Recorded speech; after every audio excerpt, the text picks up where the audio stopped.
یہ باتیں جو یہاں پہ آ رہی ہیں بڑی اہم ہیں، اور ان کو ہم انشاءاللہ کوشش کریں گے اس کے منٹس جو ہیں وہ حکام بالا تک بھی لے کے جائیں، کیونکہ اس موضوع کے اوپر ہم نے پہلے بھی ایک بڑا بھرپور سیشن کیا تھا، اور اس میں پانی کو بچانے کے حوالے سے بھی اور دوسرے حوالوں سے بھی. تو اس آج کی جو گفتگو ہو رہی ہے یہ بھی بڑی اس لحاظ سے اہم ہے اور بر موقع ہے. تو اب میں گزارش کروں گا جناب انجینئر جاوید یونس اوپل صاحب سے کہ وہ ہماری رہنمائی فرمائیں. جی بہت شکریہ، آپ نے مجھے موقع دیا. دو ایسپیکٹس ہیں.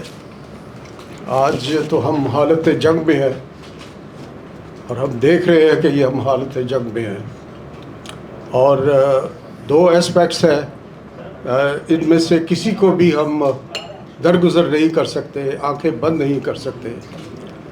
ایک تو ایسپیکٹ یہ ہے کہ پانی ہمارا بند کیا جائے، اور ہمارے پاس آپشنز کیا ہے.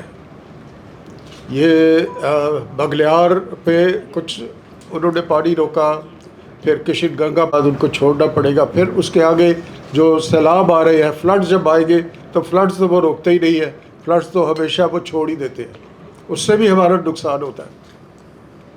اب نیلم جیلم پر اٹیک کیا گیا ہے، اس کو ڈیمیج کیا گیا ہے، کہاں تک ڈیمیج ہوا ابھی پتہ نہیں ہے. آپشنز کیا ہے ہمارے پاس؟ دوسرا جو زیادہ ہمارا اپنا انٹرنل میٹر ہے، ہمارا اپنا انٹرنل میٹر ہے جس کی وجہ سے ہم یہاں تک پہنچے ہیں، اس کو بھی ایڈریس کرنا بہت ضروری ہے. وہ ہمارا انٹرنل میٹر یہ ہے کہ ہم نے سچ بولنا چھوڑ دیا، اور ہم نے جھوٹ کو اپنا لیا. ہم میں جرت نہیں ہے سچ بولنے کی، ہمیں جرت نہیں ہے سچ کو سننے کی، اور پھر ٹرسٹ نہیں رہا. بغیر ٹرسٹ کے کوئی کام نہیں ہوتا. ہم ایک دوسرے پہ ٹرسٹ نہیں کرتے، ٹرسٹ چھوڑ دیا. اور اس کے بعد ہر شخص سیلفش ہو گیا ہے. وہ ہم صرف اپنی ناک تک سوچتے ہیں، دیکھتے ہیں، اور اس کے پیچھے کچھ نہیں دیکھتے. یہ ایک ایسی خرابیاں ہم میں پیدا ہو گئی ہے جو کہ اگر ہم نے فوری طور پر ان کو ایڈریس نہ کیا، اور جس سے بہت نقصان ہوگا اور ہوتا رہا ہے. مثلا سچ نہیں بولا ہم نے، Kala Bagh dam down the gutter چلا گیا، وہ ہم نے بننے نہیں دیا. جھوٹ بولتے رہے، وہ کہتے رہے نوشہرہ ڈوب جائے گا، اور وہ پتہ نہیں کہ 20 فٹ نوشہرہ کی جو نچلی سطح تھی نا، لوئسٹ لیول، وہ 20 فٹ اونچا تھا. جو لیک کی جو ہائیسٹ لیول ہے اس سے 20 فٹ اونچا تھا. ہم نے سچ نہیں بولا، جھوٹ بولا. پھر ہم نے جھوٹ بولا کہ وہ مینگروو جو فارسٹ ہے وہ خراب ہو جائیں گے، سیڈ کروجن ہو جائے گی.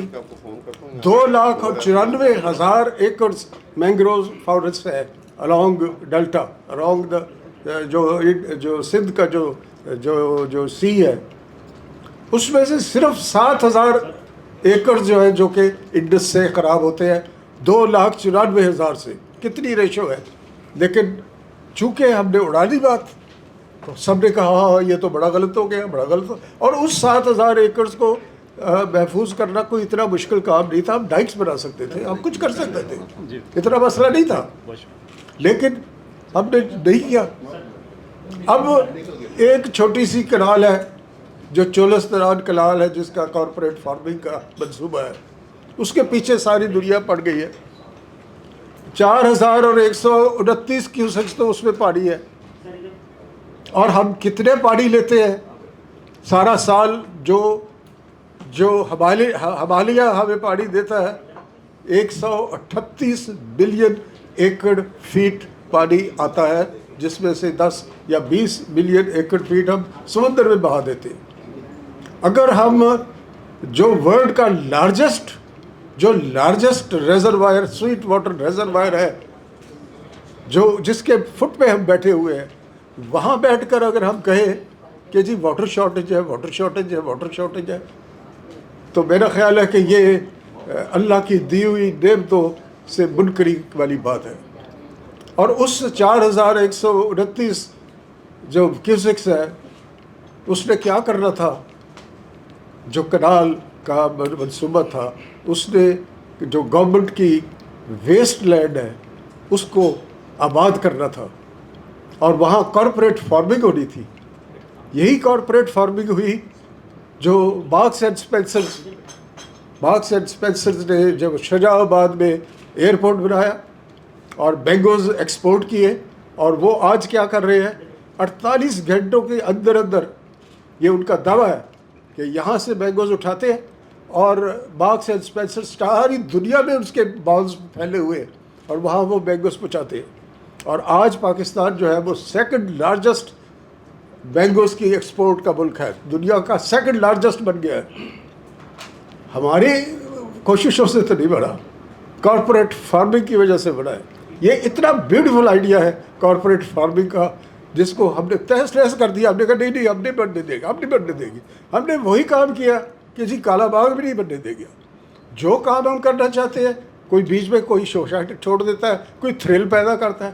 میرا خیال ہے ہم تھرلز پھیلانے کے بڑے باہر ہو چکے ہیں, اور اب تھرلز کا وقت نہیں رہا. اور اب تو یہ کہتے ہیں وقت شہادت ہے آیا, اور یہ وقت شہادت ہے. اگر آج بھی ہم آپس میں لڑتے رہے, آج بھی ہم ایک دوسرے کے اوپر الزام تلاشی کرتے رہے, جھوٹ بولتے رہے, تو ہمارا کہیں کوئی مقام نہیں. اب یہ ہے کہ آپشنز کیا ہے. ایک تجویز یہ تھی کہ ہم اداروں کو ایڈریس کریں, عالمی اداروں کو ایڈریس کریں. وہ پہلے بھی ہم جو عالمی اداروں کو ایڈریس کرتے رہے, اس کا کیا نتیجہ نکلا ہے؟ کچھ نتیجہ نہیں نکلا. وہ کہتے ہیں نا, میر کیسے سادہ ہو کہ جس کے بیمار ہوئے جس کے سبب, اسی عطار کے لونڈے سے دوا لیتے ہیں. ہم اسی عطار کے لونڈے کے پاس جا رہے ہیں کہ ہمیں ہماری دوا دو, انہوں نے ہماری دوا نہیں دینی. اب ہم یہ کہتے ہیں وہ چائنا آئے گا, وہ ہمیں بچا لے گا. چائنا کو اپنے پرابلمز پڑے ہوئے ہیں, وہ کیسے بچائے گا؟ ہم نے اگر بچانا ہے اپنے آپ کو تو ہم نے خود بچانا ہے, اور اگر ہم نے اپنے پانی کا بندوبست کرنا ہے تو ہم نے خود کرنا ہے. اور اس کے لیے نہ صرف ٹیکنالوجی تو ہے, ٹیکنالوجی کا مسئلہ نہیں ہے, مگر ہماری ذہنوں کا مسئلہ ہے.